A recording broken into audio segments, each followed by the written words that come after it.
Hi guys, welcome back. मैं हूं Shaan. I hope you are good and fine. तो final class 10th और 12th वालों के जो टर्म फर्स्ट एग्जाम है वो काफ़ी ज़्यादा अच्छे जा रहे हैं। आई होप आप सभी के।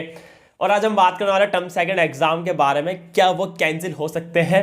आपने यूट्यूब पर काफ़ी ज़्यादा वीडियोस गो थ्रू कर ली होंगी टर्म सेकंड एग्जाम को लेकर। आपके सर्चिंग फीड में आती रहती हूँ कि जी जो आपके टर्म सेकंड एग्जाम है वो आपके कैंसिल हो सकते हैं, कैंसिल होने वाले। एज यू ऑल नो कि जो कोविड के केसेज अभी कुछ दिनों से मैंने देखा है कि न्यू वेरिएंट की वजह से थोड़े बहुत केसेस राइज हुए हैं।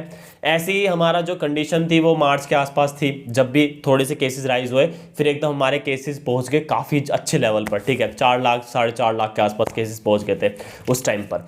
बट इस टाइम कोविड के केसेस हल्के से बढ़े हैं, बहुत मामूली से बढ़े हैं, बट हम पता नहीं लगा सकते फ्यूचर के कितने बढ़ सकते हैं या क्या कंडीशन होगी आने वाले टाइम में।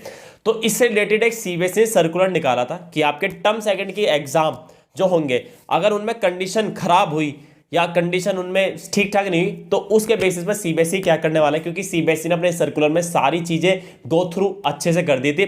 तो फटाफट एक बार सर्कुलर देख लेते हैं, सर्कुलर में है क्या, क्या क्या सीबीएसई ने कहा है, क्या क्या बताया है टर्म फर्स्ट और टर्म सेकंड एग्जाम को लेकर। प्लस बात करें कि आपको जो मार्क्स हैं उनका वेटेज कैसे मिलेगा, या आपको टर्म फर्स्ट और टर्म सेकंड के मार्क्स किस तरीके से मिलने वाले हैं।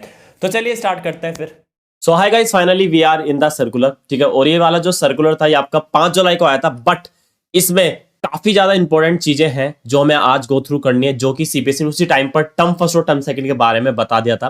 तो काफी अच्छा सर्कुलर है ये। अगर आप पूरा पढ़ोगे तो आपको टर्म फर्स्ट और टर्म सेकंड के बारे में सारी चीजें क्लियर हो जाएंगी। ठीक है, सबसे पहले हम बात करते हैं एज यू ऑल नो कि जो आपका टर्म सेकंड और टर्म फर्स्ट का जो सिलेबस था वो 50-50 डिवाइड कर दिया था उन्होंने।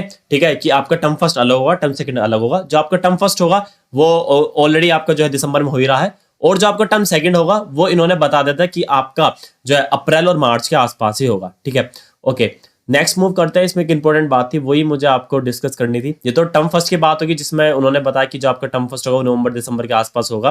ठीक है, उसमें आपके मल्टीपल चॉइस होंगे और 90 मिनट्स का होगा। इस तरीके से उन्होंने सारा बता दिया था। Okay, now we are here in the term second. Term second के बारे में उन्होंने क्या बताया था, उन्होंने कहा था कि जो आपका टर्म सेकंड होगा ये आपका मार्च और अप्रैल के आसपास होगा।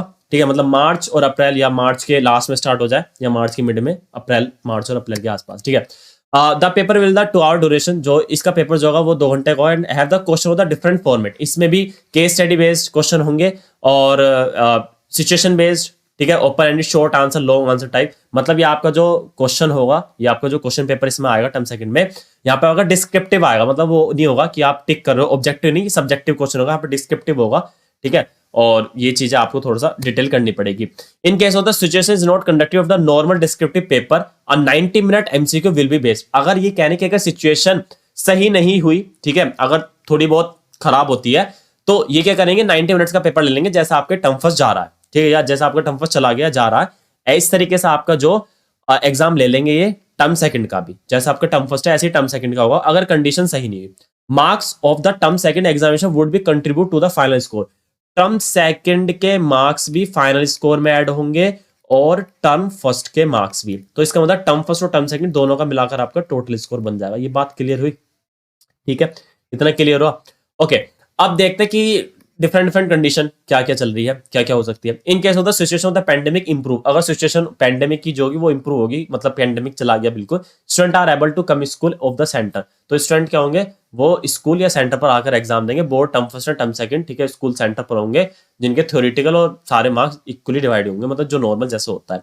इन case the situation of the pandemic force complete closure of the school duration during November and December. ठीक है, अगर ऐसा नवंबर दिसंबर के आसपास स्कूल बंद हो गए पूरे तरीके से, but term second are held at school and centre. In case of the situation of the pandemic force complete closure, अगर कंप्लीट क्लोजर हो गया school during March and April, ये मार्च एंड अप्रैल की बात करें, अगर मार्च एंड अप्रैल के आसपास आपको बिल्कुल कंप्लीटली क्लोज हो गए सारे स्कूल, पेंडेमिक बढ़ गया, कोविड आ गया 2020 में, तो क्या होगा, result would be based on the performance of student on term first MCQ based examination. Finally क्या कहना चाह रहे हैं कि जो आपका टर्म फर्स्ट की बेसिस पर ही आपको नंबर मिल जाएंगे टर्म सेकंड का, अगर पेंडेमिक बढ़ गया, ठीक है, कोरोना बढ़ गया और स्कूल वगैरह सब बंद हो गए, तो यहाँ पे आप चीजें देख सकते हैं। The weightage of the marks of the term first examination conducted by the board will be increase to provide the year end end result. ठीक है, और इसमें आपका टर्म फर्स्ट का वेटेज बढ़ जाएगा, इसमें आपका टर्म फर्स्ट का वेटेज बढ़ जाएगा। अगर एग्जाम कैंसिल होते हैं टर्म फर्स्ट के बेसिस पर ही आपको नंबर मिलेंगे, इस बात का ध्यान रखना है। तो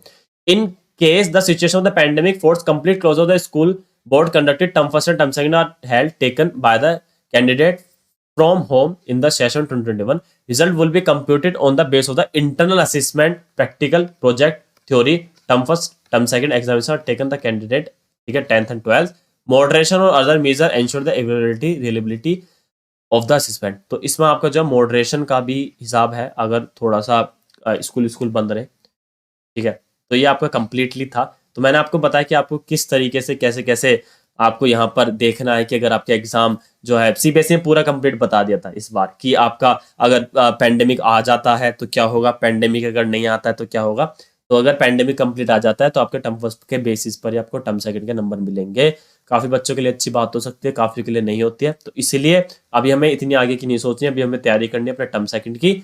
और मैं थोड़े दिनों में सिलेबस एनालाइज के ऊपर वीडियो ला दूंगा साइंस की, आई होप, ठीक है. और जो भी वीडियो चाहे तो एक बार कमेंट कर दो, लाइक एंड शेयर कर दो, चैनल को सब्सक्राइब कर दो अगर नहीं करा है तो बी रिलैक्स, ठीक है. जो होगा वो तो होना ही है, हम तो उसमें कुछ कर ही नहीं सकते, बट हमें निरंतर मेहनत, निरंतर प्रयास करने पड़ेंगे चीज़ों को ग्रैप्स करने के लिए.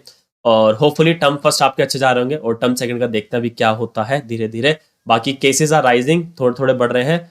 Hopefully let's see what will be happen next. Okay guys, thank you so much, bye bye, take care, good bye, see you soon. मिलते हैं जल्द नेक्स्ट वीडियो में.